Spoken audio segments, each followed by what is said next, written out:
Hi everybody, this is Pramita here, and we are on the verge of completing the scrappy panel sort of thing that we were working on.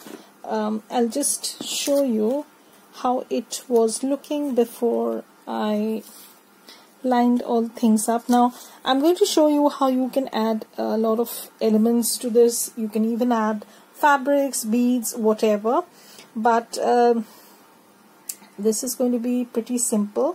So let me give this a little bit, so let me zoom in and you'll see how it's looking.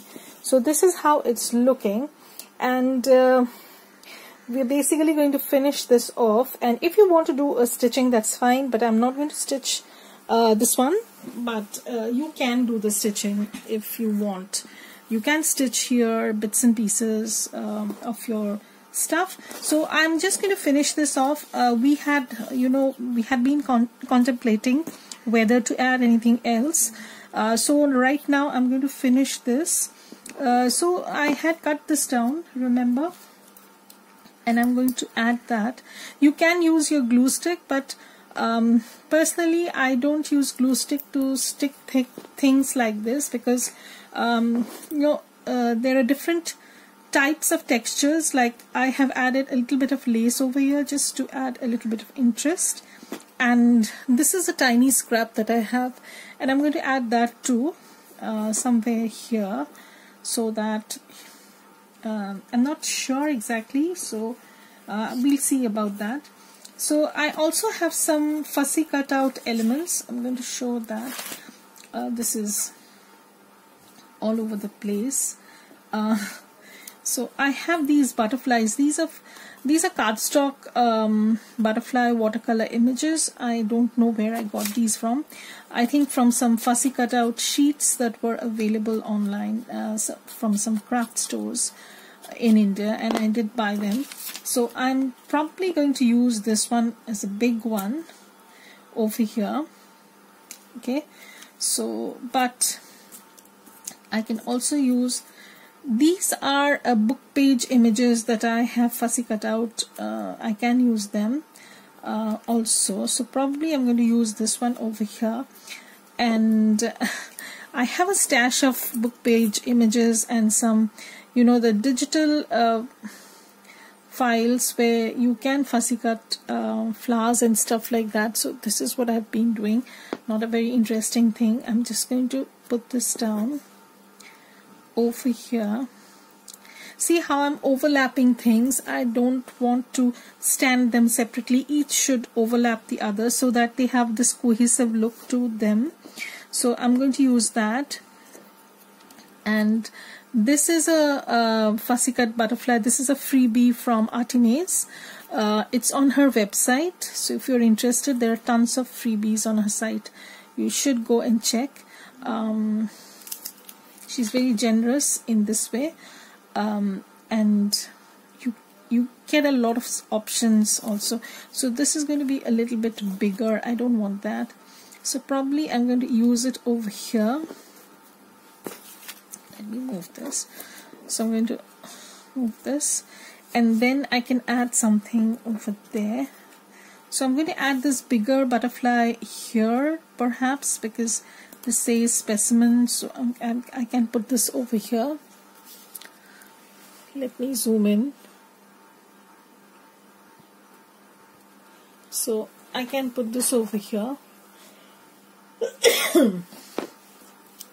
And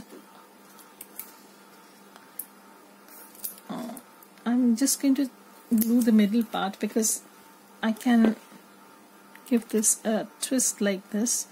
So I can put it like this, but obviously when you're putting it on a journal page, it is going to get squashed a little bit. But if you want, you can keep it like this.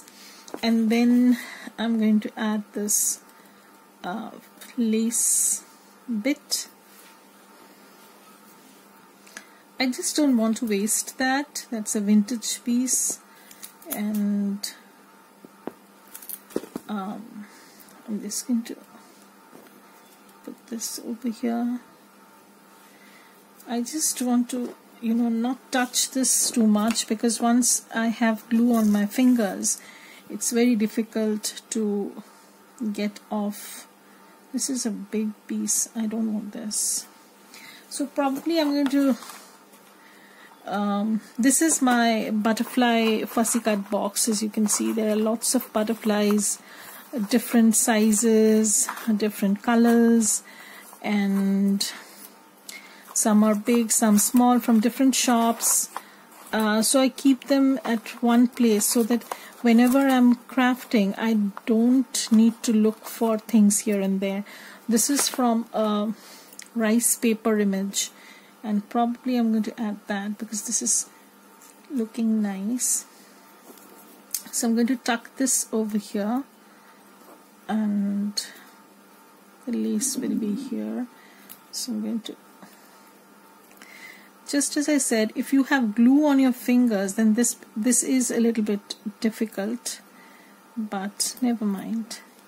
We can put a little bit more glue there. So now I can put this. Now I don't, as I said, I don't ink everything. Some I do ink and some I don't. So I have this band or belly band or whatever you can say. It's nearly ready. And this is how it's looking. So now if I want, I can snip this part off and use it as a embellishment somewhere, or I can use this as a pocket also. If I can snip this from here, anything I can do with this. So you can use your scraps in this way. And I had shown in a previous video how you can make your scrap tag dangles. I'm also going to show you another one where you can give a glazed look to that. So watch out for that. And yeah, so this is it. So I'll post all the links below of the kit that I had been working on, and also a flip of that kit. There is a link to that also. And if you like this video, then please don't forget to give it a thumbs up. And if you want to see more of these kind of videos whereby I talk about collages and different painting techniques, then please do subscribe. So bye everybody, have a great day. Thank you. I hope you've enjoyed this. Bye. See you next time.